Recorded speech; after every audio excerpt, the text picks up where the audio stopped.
Senhor, eu vim pessoalmente, melhor assim, né? É muito bom estar aqui adorando ao nosso Deus na beleza, na santidade daquele que é digno de receber honra, glória, louvor e adoração. Gente, quando eu paro para ver, depois desse preâmbulo, depois de falar essas histórias, e ali, antes, voltando um pouquinho, ali em Salinas, nós podemos conversar com alguns irmãos da congregação, com um casal de missionários.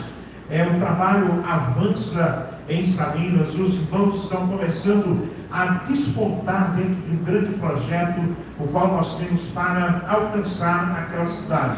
Salinas hoje cresce assustadoramente, são 51 mil habitantes naquela cidade, e nós precisamos avançar com a pregação do Evangelho de Cristo Jesus. Por isso, nós estamos na campanha de missões, e você não pode ficar de fora desse grande desafio da campanha de missões. Nós ali tivemos que comprar várias coisas para construir um templo, e está ficando realmente um local onde vai ser digno para adorar o Senhor.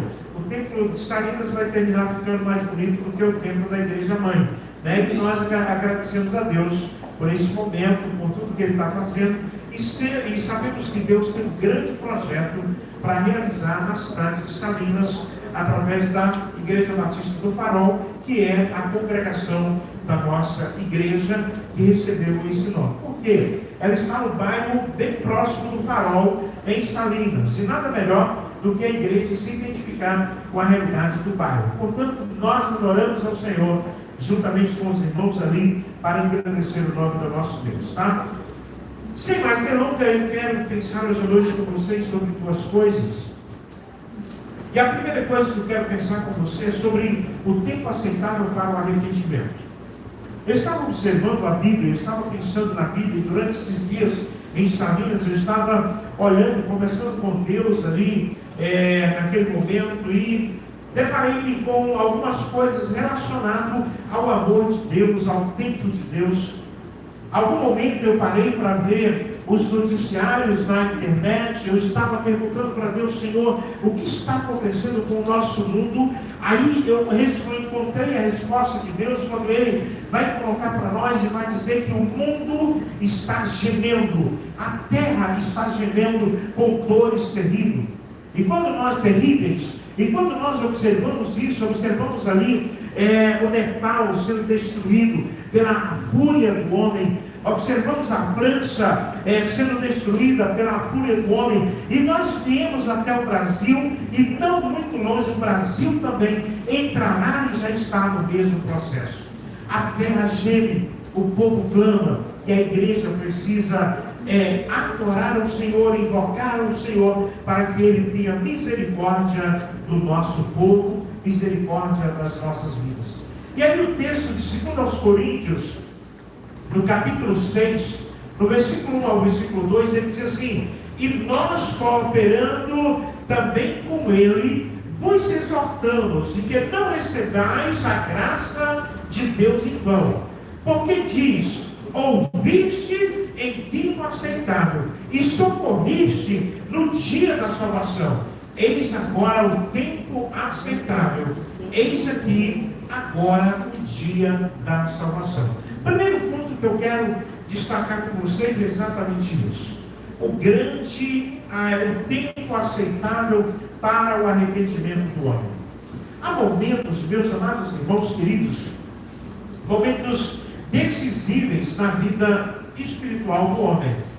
Nós observamos também que há momentos que Deus se aproxima de nós com uma especial graça. Deus está sempre presente de nós, e Ele nos convida ao arrependimento, Ele nos convida à reconciliação, Ele nos convida à salvação. E a Bíblia, ela nos revela que há tempo, e que é um tempo aceitável no dia da salvação. E esse tempo aceitável no dia da salvação é chamado o dia ou o tempo de hoje. É um tempo urgente.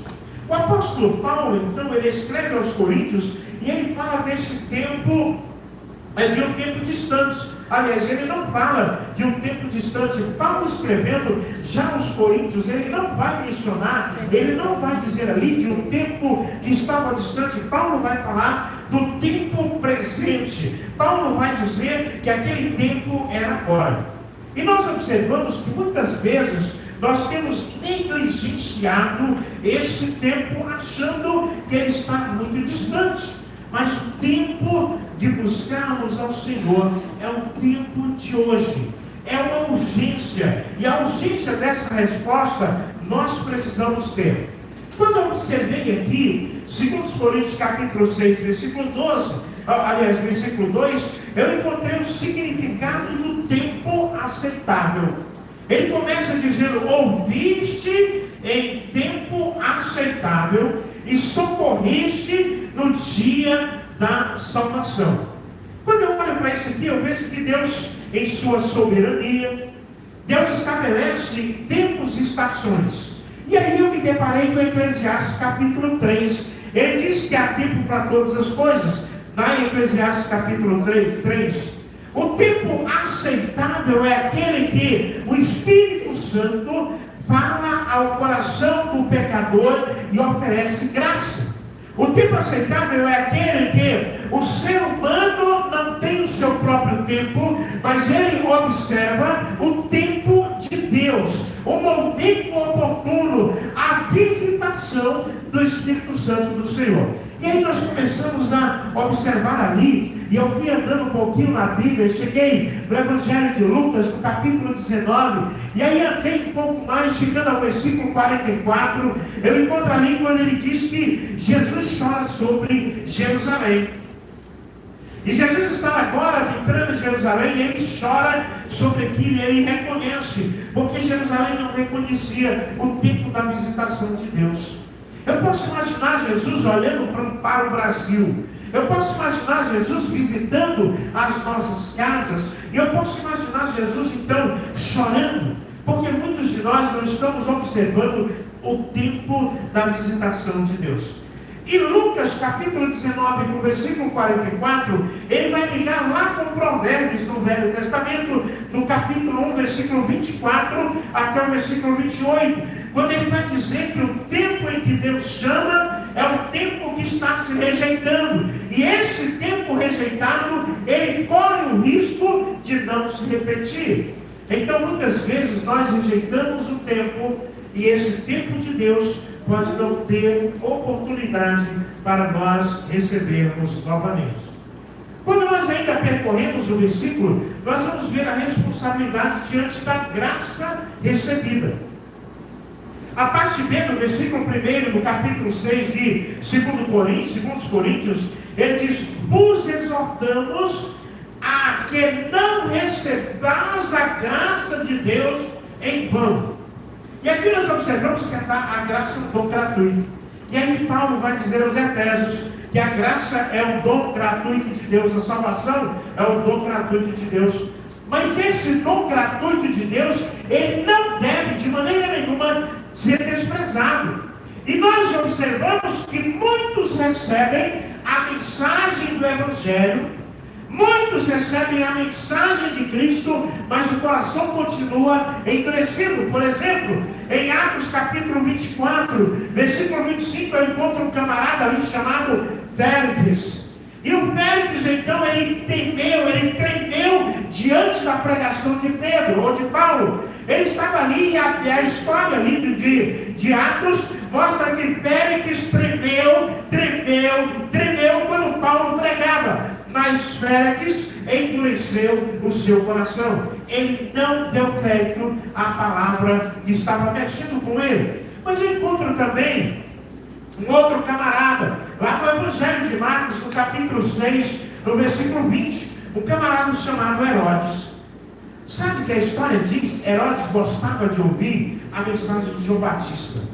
Herodes gostava de ouvir João Batista pregar, e a história diz que Herodes gostava da mensagem de João Batista com muito prazer. Ele estava ali ouvindo isso com prazer no seu coração. Mas a mesma história que diz que Herodes ouvia a mensagem com prazer é a mesma que diz que Herodes não se arrependeu. Ele não quis que a palavra que ele ouvia com prazer adentrasse em seu coração. Então, meus irmãos, receber a graça em vão é ouvir a mensagem da salvação, e não entregar a vida a Cristo ou a Ele para viver uma vida eterna servindo com alegria. Quando nós observamos isso, o significado de não recebam a palavra em vão está exatamente isso. Não recebam a palavra para não vivê-la. É preciso que nós vivamos essa palavra a cada dia. E aí, andando ainda nessa intimidade, eu pude observar o perigo de postergar. O que é isso, pastor? Postergar a palavra, postergar a aceitação da palavra. O versículo 2 do capítulo 6, segundo os Coríntios, ele diz assim, olha: eis aqui agora o tempo aceitável, eis aqui agora o dia da salvação. Sabe o que eu achei interessante? Eu estava pensando no diabo. Pastor, você está pensando no diabo, né? Pensando no diabo. Você já pensou no diabo alguma vez? Seja sincero, já pensou no diabo? Ele é bonito ou ele é feio? É feio. Feio? Não, o diabo é bonito. Mas olha só, isso é observando, pensando no diabo. E sabe, meus amados irmãos, que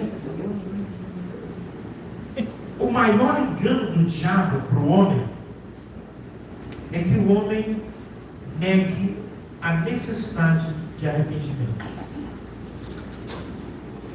O diabo não preocupa com você arrepender, mas o diabo quer convencer você a deixar para depois. O maior engano do capeta não é te convencer a não arrepender. O maior engano do capeta é dizer para você que você pode postergar o tempo de Deus, que você pode deixar para amanhã, porque ainda vai ter oportunidade. Tiago, capítulo 4, versículo 14, ele diz assim: você não sabe o que sucederá amanhã. Quando eu olho Hebreus capítulo 3, versículo 15, ele diz: se hoje ouvirdes a minha voz, não endureçais o vosso coração. Aqui nós encontramos a Bíblia dizendo que procrastinar, em outras palavras, procrastinar espiritualmente é fatal. Quando eu procrastino, quando eu deixo para depois, procrastinar é deixar para depois.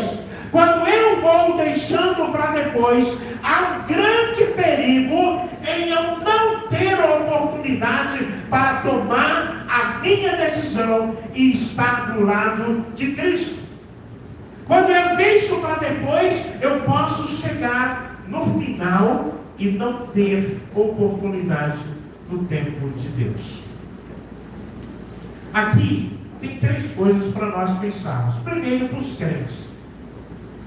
Os crentes precisam examinar a vida, examinar aquilo que tem recebido de graça, que é a graça de Deus, e observar se tem recebido em vão, se não está colocando em prática.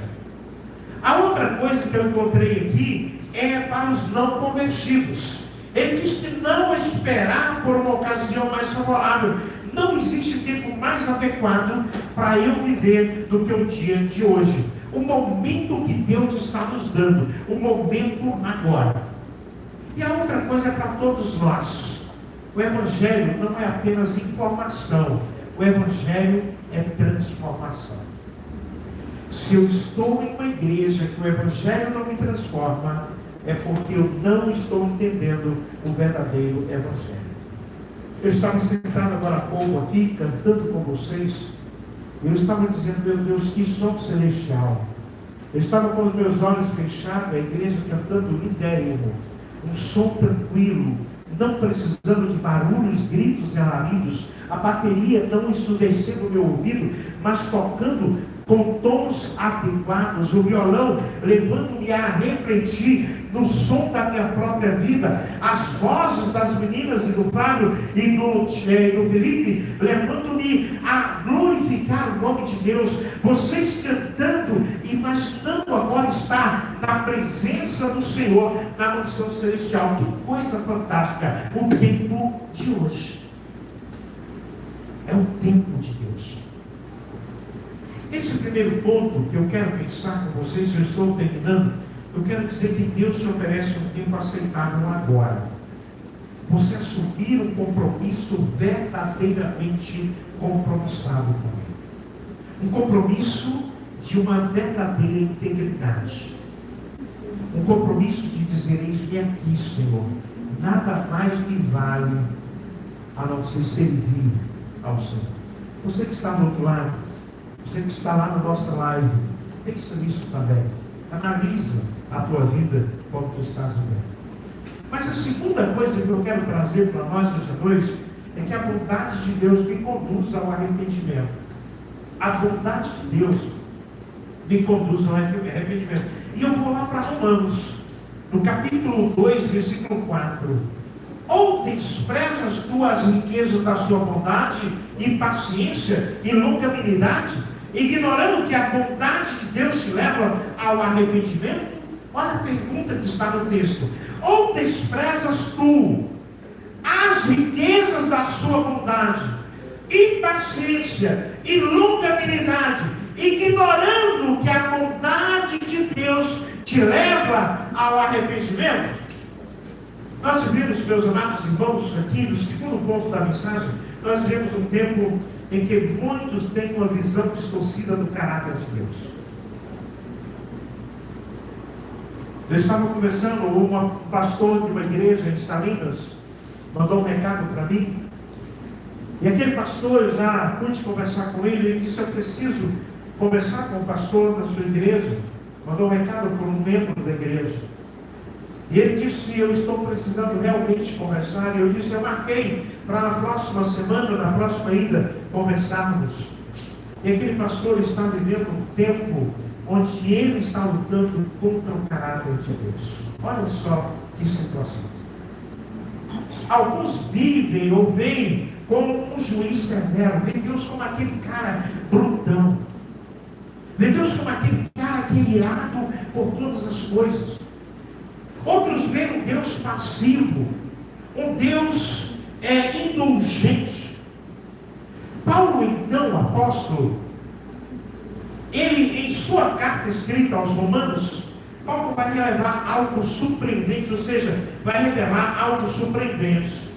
Paulo vai dizer que a bondade de Deus, a infinita bondade de Deus, me conduz ao arrependimento, e ele vai me interligar com João 3,16, quando ele diz: porque Deus amou o mundo, diga isso bem alto comigo lá, porque Deus amou o mundo de tal maneira que deu seu Filho unigênito, para que todo aquele que nele crê não pereça, mas tenha a vida eterna.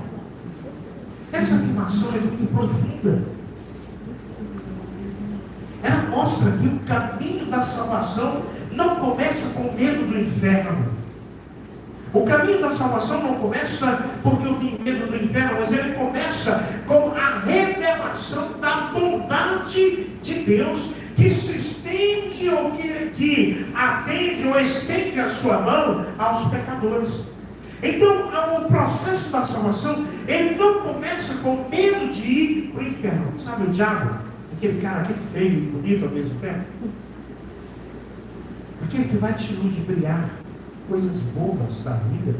Ele vai dizer que tudo é tudo bom, tudo está perfeito. Então você não tem medo de ir ao inferno. Eu preciso aceitar o dia aceitável de Deus pela bondade de Deus. E aí eu adentrei no texto. E eu fui desmiuçando um pouquinho o texto para nós. E primeiro, a bondade de Deus ela é inesgotável.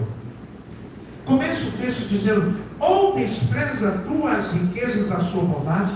Deus é bom, não de forma limitada, mas Deus é bom abundantemente. Deus é perfeito. Paulo diz que riquezas da bondade, isso significa que a bondade divina é algo que excede a minha compreensão, a minha imaginação e as minhas expectativas. No Antigo Testamento, a gente olhando para o Salmo 23, no versículo 6, Eu encontro ali o salmista declarando assim, ele disse, olha, certamente que a bondade e a misericórdia me seguirão todos os dias da minha vida. Vamos dizer juntos isso? Certamente que a bondade e a misericórdia me seguirão todos os dias da minha vida. Mais uma vez, mais bonita ainda. Certamente que a bondade e a misericórdia me seguirão todos os dias da minha vida. Quando eu olho no Velho Testamento, em Lamentações capítulo 3, versículo 22 e versículo 23, ele diz assim, olha, as misericórdias do Senhor são a causa de não sermos consumidos, porque as suas misericórdias não têm fim. Diga isso comigo, as misericórdias do Senhor não têm fim. Vamos lá, as misericórdias do Senhor não têm fim. Deus é bom o tempo todo Deus é bom, já diz o filme. Então nós precisamos entender que as misericórdias do Senhor, a bondade de Deus, ela se manifesta de maneira agradável. Deus cuida de nós, Ele é bom para com todos, por isso eu nunca estou só. Olha quando ele diz assim, não os deixarei, nem os desampararei. Eu estarei com vocês todos os dias, até a consumação dos séculos. E a vontade de Deus é tão grande, que Ele vai dar um único filho, para morrer em nosso lugar. Aí não tem mais nada que possa me afastar do amor de Deus. Não vai ter mais nada que vai me levar para outros lugares. Não tem mais nada que vai esfriar a minha fé. A segunda coisa que eu quero pensar com você, que está no versículo, no versículo 4, ele diz que a paciência e a longanimidade de Deus. Paciência e longanimidade. Paciência aqui é disposição de suportar erros e falhas alheias sem revidar. Deus é muito paciente. Eu estava pensando em Deus. Lembra que eu disse que agora eu estava pensando no diabo? Outra vez. Eu queria saber como é que era o diabo de verdade. Eu estava olhando assim, como que é o diabo de verdade? É certo, Luzia, eu estava olhando para ele e falei, como é que esse capeta aqui? Eu estava pensando tanto no diabo que a noite eu tive pesadelo. O Alisson estava dormindo no quarto que eu estava dormindo, ele disse, o que o senhor estava falando? Eu não sei, tipo o seu capeta uma hora lá. Mas ele estava querendo encher a paciência no sono. Aí eu comecei a pensar em Deus depois. Deus longânimo. Deus paciente. Deus suporta as minhas falhas. Deus não revida as minhas falhas. A longanimidade de Deus, a disposição de sofrer ao longo do tempo sem perder o ânimo. Deus sofreu e sofre por nós. Deus sofre, a Bíblia diz que Deus sofre por nós. Deus não apenas espera arrependimento, Ele faz com o coração cheio de esperança. Ele quer que eu viva. Minha esperança está no Senhor. Ele quer que nós cantemos a vida inteira e vivamos dizendo: minha esperança está no Senhor. E a minha esperança vai estar constantemente no Senhor. Quando eu olho Pedro e ele escreve a sua segunda carta, no capítulo 3, aí no versículo 9, Pedro vai dizer assim: o Senhor não retarda a sua promessa, como alguns que julgam demorada. Pelo contrário, é longânimo para convosco, não querendo que nenhum pereça, senão que todos cheguem ao pleno arrependimento. Olha que coisa interessante. Deus está querendo que eu me arrependa. Essa paciência de Deus é que retarda o juízo dele para conosco. Essa paciência de Deus não é sinal de fraqueza. Essa paciência de Deus é oportunidade para que nós nos arrependamos. Eu estava pensando agora nesse Deus bondoso, o Fábio lá, e depois que eu pensei no capeta feio, enchendo o saco, eu comecei a pensar nesse Deus bondoso, na longanimidade, na paciência de Deus comigo. Eu comecei a olhar Deus tendo paciência comigo, a vitória de Deus na minha vida, depois de tantas coisas, depois que parecia que tudo ia acabar e Deus estava ali, e eu não querendo entender o propósito de Deus, Deus dizendo de novo, olha para mim, eu sou o autor, o consumador da tua fé, eu estou aqui, eu te sustento, eis-me que a minha paciência, a minha longanimidade está contigo, e eu estou te dando oportunidade para que tu busque-me em espírito e verdade, para que tu te arrependas de verdade, e se curve diante de mim, porque eu sou o Senhor, e fora de mim não há outro Deus. Quando eu parei para ver essa vontade de Deus, essa longanimidade de Deus, então não tive mais por que duvidar dessa grandeza. E aí eu cheguei ao terceiro ponto dentro desse segundo item da nossa mensagem, que é a parte C do versículo que diz assim: ignorando que a bondade de Deus leva ao arrependimento. É uma pergunta. Paulo afirma que essa bondade tem um propósito. Essa bondade tem um propósito. Olha só, pensa comigo aqui, vem comigo seguindo um pouquinho aqui. Propósito: nos conduzir ao arrependimento. Paulo aqui usa o verbo leva, que é o verbo levar. E esse verbo, ele indica uma direção, ele indica uma condução, ele indica um movimento. Eu estava hoje dirigindo o Guardian, e eu vinha com ele viu um barulhinho atrás, e uma rigidez, alguma coisa, crepitando ali atrás da mala, e eu estava dizendo, o que está acontecendo no carro? Mas eu estava ao mesmo tempo pensando na mensagem que eu pregaria, eu estava ao mesmo tempo pensando, esse carro estava me conduzindo para algum lugar, e esse barulho que está aí, eu posso interligá-lo em momento sozinho, como Deus me conduzindo em um mundo barulhento. Ou seja, será que eu vou deixar o barulho do carro incomodar-me de tal maneira que tire a minha alegria de daqui a pouco estar na igreja para adorar o Senhor? Ou eu vou deixar o ruído no carro e o meu coração se encher de alegria para a glória de Deus? O mundo faz isso conosco. O mundo está ruindo ao redor de nós. E muitas vezes tem tirado de nós a paciência, o foco de nos levar à presença do Senhor. O arrependimento, ele não nasce apenas com o sentimento de culpa, mas de um reconhecimento de quem é Deus.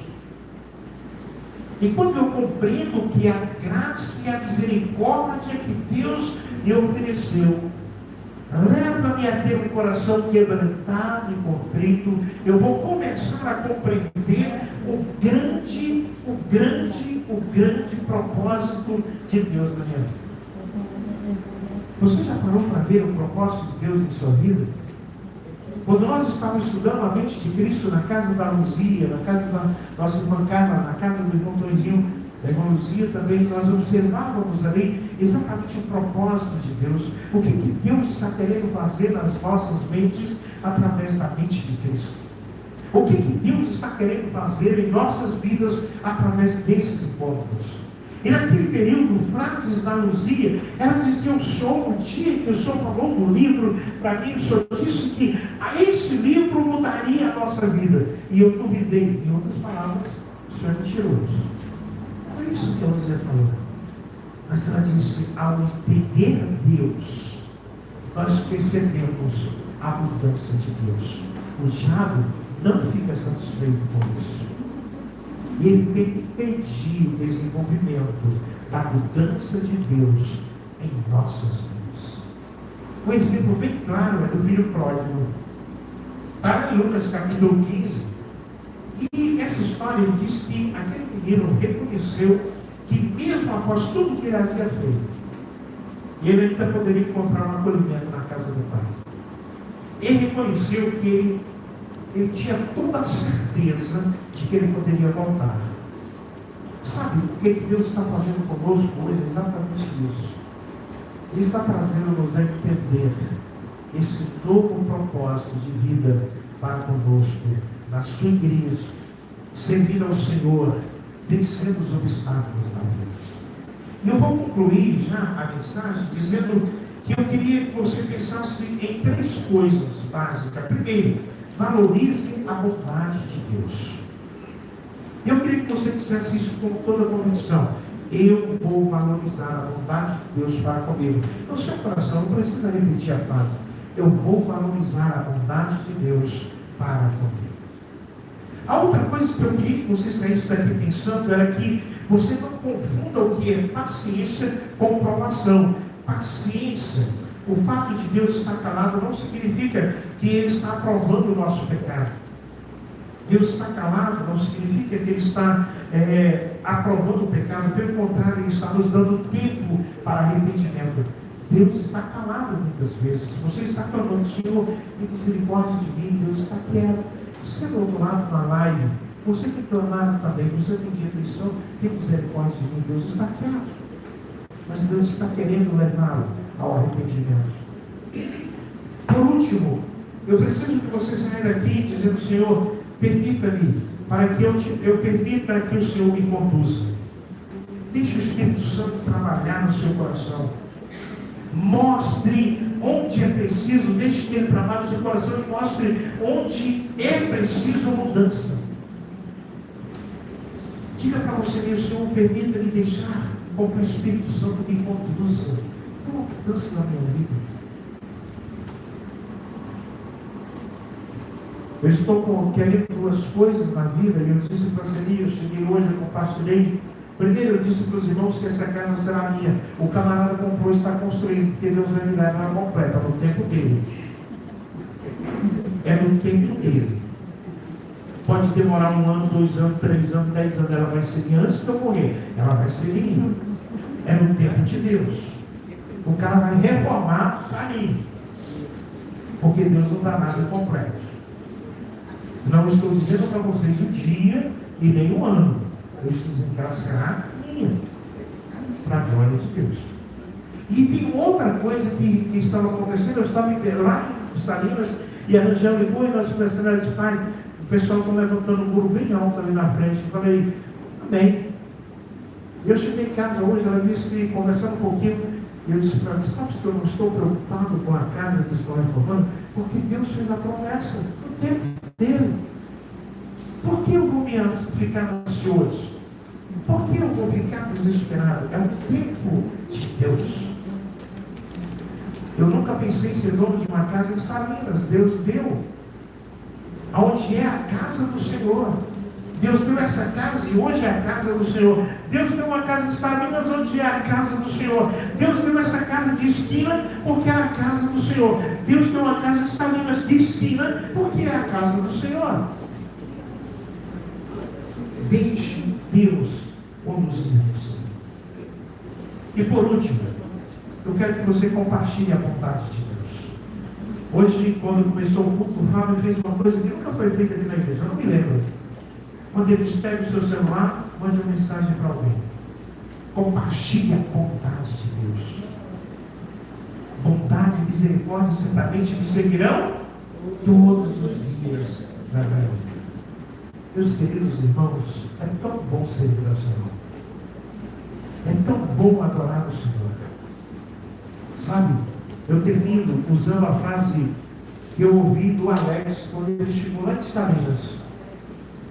Ele foi me visitar juntamente com a Ilane e a Elane ali, vindo de uma viagem. Ele foi lá em Salinas para nos ver. Eu estava trabalhando. E quando o Alex chegou ali, a primeira coisa, quando eu disse no pé, ele disse, pastor, nós precisamos orar mais. Mas ele estava sorrindo. Eu disse, o que aconteceu? Ele disse, o diabo não está feliz com o nosso carro. Um caminhão jogou uma pedra e quebrou o para-brisa. Mesmo assim, eu estou servindo ao Senhor com alegria. Servir ao Senhor independente das circunstâncias. O Alex não imagina o que ele me fez naquele momento de gratidão a Deus, em ver a convicção, mesmo na aprovação. Deus é fiel. A bondade dele não tem fim. Diga isso comigo. A bondade de Deus não tem fim. Porque Deus é fiel. Feche os seus olhos. Comece com Deus e vai. Senhor Deus, Senhor Pai, Tu és grandioso e soberano, Tu és o Senhor da nossa história. Nós nunca podemos duvidar da tua bondade, da tua fidelidade, por mais que queiramos questioná-la. Mas nós sabemos que o Senhor é fiel e grandioso para com todo o teu povo, com aqueles que o Senhor escolheu, com aqueles, como diz a tua palavra, não fomos nós que te escolhemos, mas o Senhor nos escolheu e o Senhor nos designou para que nós produzíssemos, para que nós fôssemos testemunhos da tua grandeza aqui na terra. Eu acredito que o Senhor nos trouxe hoje à noite a esse lugar porque tu querias falar aos nossos corações. O Senhor queria falar ao meu coração, ao coração de cada irmão, de cada pessoa que aqui adentrou esta noite, dos nossos irmãos que estão na live. Deus abençoa a vida de cada um. Fortalece a fé da tua igreja. Anima, Senhor, as nossas vidas com o poder da tua graça. E ajuda-nos a andar contigo a cada momento. Que nada nesse mundo, que nem uma seta do inimigo, venha destruir a nossa fé e convicção. Mas que nós tenhamos a certeza de que o Senhor cumprirá todas as coisas, as quais o Senhor mesmo prometeu, que cumpriria e faria na minha vida e através de mim.